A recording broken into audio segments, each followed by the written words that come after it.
മഹർ കൊടുത്തൊരു നാൾ മുതൽ അവളൻ മണവാട്ടി പെണ്ണായി.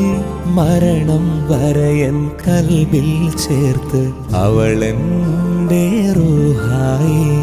പ്രണയമനോഹരരാവിൽ അവളുടെ കാതിൽ ഞാൻ കിസ ചൊല്ലി.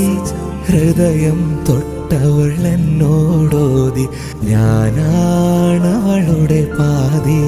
സ്നേഹമേറെ തന്ന് മാതാവിൻ ലാളനയും അവളേകി.